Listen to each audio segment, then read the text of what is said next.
Please welcome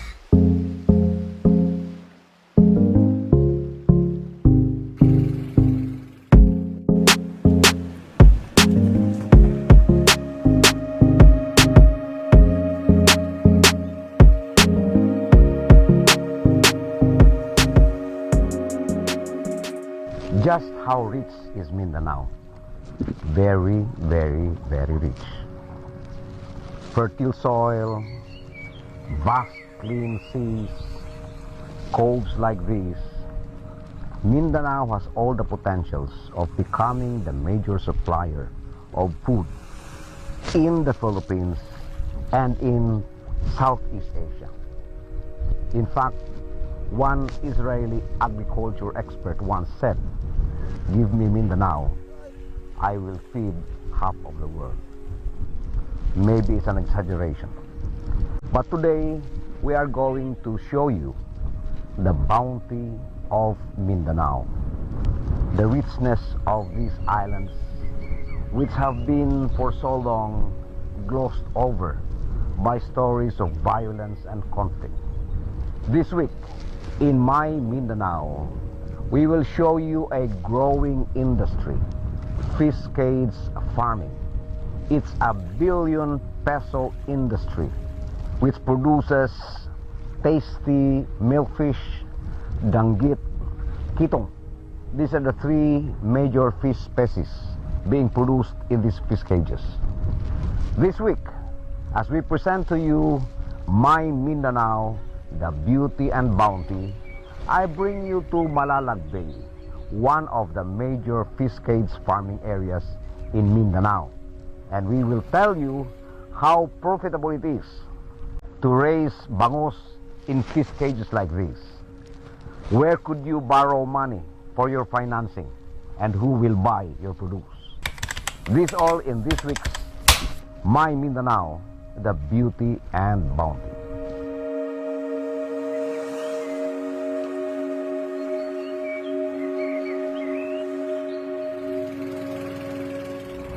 We are now in Malalag Bay. This bay covers 5 towns: Hagonoy, Padada, Suluk, Malalag, and Santa Maria. From that coast over there to that corner over there is about 3 kilometers. So you can just imagine how wide this is.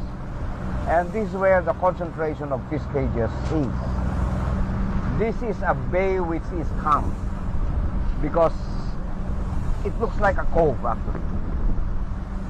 There is not much disturbances in as far as the big waves are concerned, or typhoons for that matter. So this is an ideal area for fish cage farming. As you can see, we are now nearing the fish cages where they grow fish, bangus, danggit, kitong, and this is an area where the concentration of fish cages is, and this area alone could produce as much as 32 metric tons of bangus every day. And right here is the municipal administrator of Malalag. He is with us, and later he will explain to us how much benefit do the people of Malalag and those in the community surrounding this area are getting from all of these projects, maybe as fish cage owners themselves or as workers in these fish cages. This is an example of a modern fish cage. This is actually made out of fiberglass and PVC pipes. Building this would cost about 450,000 pesos. And to produce bangus in this fish cage for one cycle, you would need to spend about over 1 million pesos. Huge investment, but the income is about 400 to 500,000 pesos per cycle, and they have 2 cycles every year. This fish cage could accommodate 80,000 bangus fingerlings, and they have added income actually. Most of the fish cage operators here not only raise bangus, but they also raise us consumers of the excess feeds, danggit, which are the bottom dwellers, and kitong. So the feeds that are not consumed by the bangus fry are consumed by the bottom dwellers, danggit and kitong. It's an interesting industry, but there are concerns, of course. There are environmental concerns, ecological concerns, because the massive amount of feeds being thrown into these fish cages would more often than not produce excess feeds that would fall into the bed of the bay, and unless checked, it could damage the corals.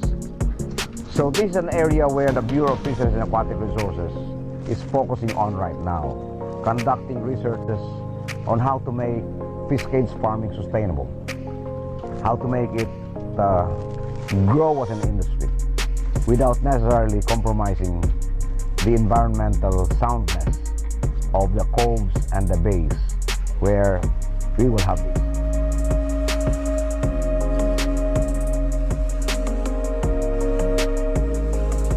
This is a fish cage filled with prospective mother milkfish.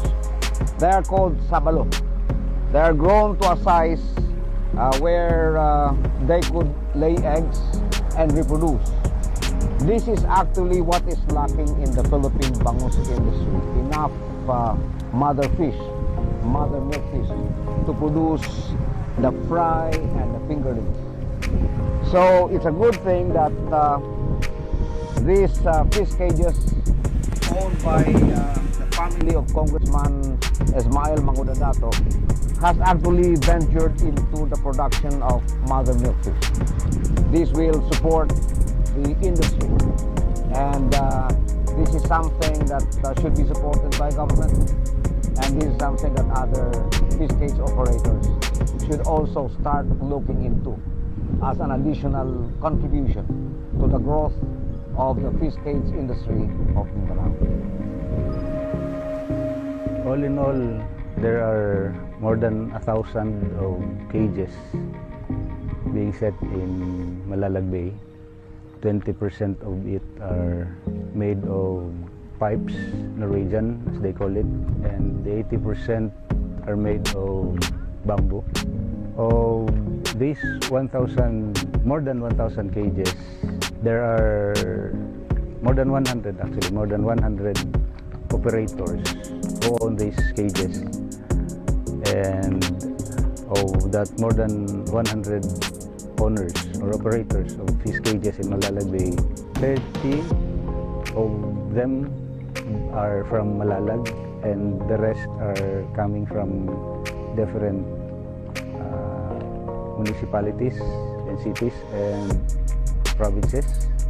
They found out that Malalag Bay is a good place to grow bangus in fish cages because the bay is protected by that Kulagsing Hill there, where the waves are being somewhat controlled by that hill there, and disturbance is not that bad, you know.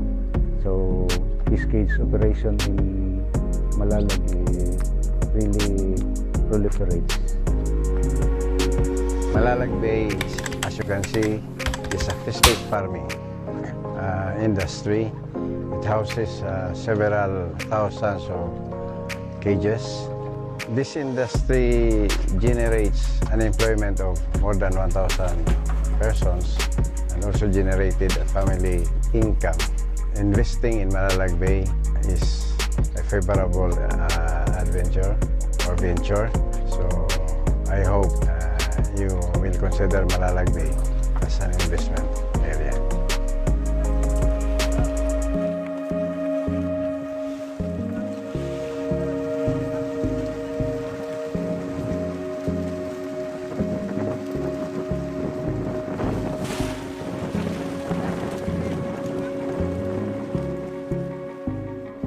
This is the fish landing in Malalag Port, Davao del Sur, one of the biggest fish cage areas anywhere in Mindanao.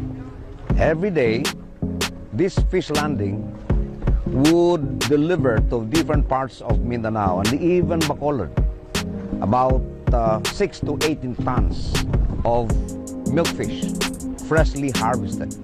And today they are shipping out 16 tons of freshly harvested milkfish or bangus. And this shipment is intended for Bukidnon, General Santos City, and Bacolod. From the bote, the newly harvested bangus is transferred to this table. And then you classify. This is the sorting table. How many classifications do you have for the bangus? We have 5, sir. Big, 3-1, 4-1, 5-1, at saka BS. BS is what? Very small. Very small, okay. So the big is how much here? 500 grams to 800 grams up. And how much per kilo? 130 as of now. 130 pesos per kilo. When it reaches Bacolod, how much do you think are they selling it? 150.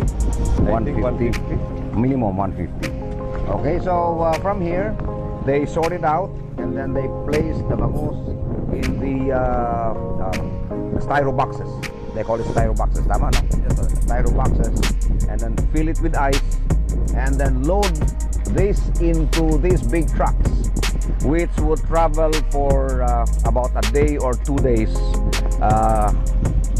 reaching their destination as far as Bacolod. So this is the lifeblood of the economy of Malalag Davao del Sur, one of the areas in Mindanao where fish cage farming has become a way of life and a profitable agri-fishery endeavor. In Malalag, for example, the local government unit charges 15,000 pesos per 10,000 square meters. That's about 1 hectare of bay area every year. And with that, they will give you a permit which you could use in applying for a loan with Land Bank or the Development Bank of the Philippines. Now, if you need our help in facilitating your loan application, we could actually package the whole thing for you. Just come to the Mindanao Development Authority office at the old airport building, Saksa, Davao City. We will gladly help you start this very profitable business undertaking, fish cage farming in the coastal areas, bays and coves of Mindanao. Behind me, you can see the vastness of Malalag Bay. But this is just one of the many coves in Mindanao. We have coves in Calamansi, Libag, in Zamboanga del Sur, in Parang, Mindanao, in Lanao del Norte, in Zamboanga, Sibugay, Zamboanga del Norte, Basilan, Sulu, Tawi-Tawi, and many more. These areas are not hit by the typhoons. So fish cage farming is most ideal in these areas. So today, I hope that we were able to present to you the prospect of investments in Mindanao. So you want to discover Mindanao? Come. There are so many opportunities that you could get involved with. And that could open up the doors of these beautiful islands for you. Come, visit Mindanao and discover the beauty and bounty of Mindanao.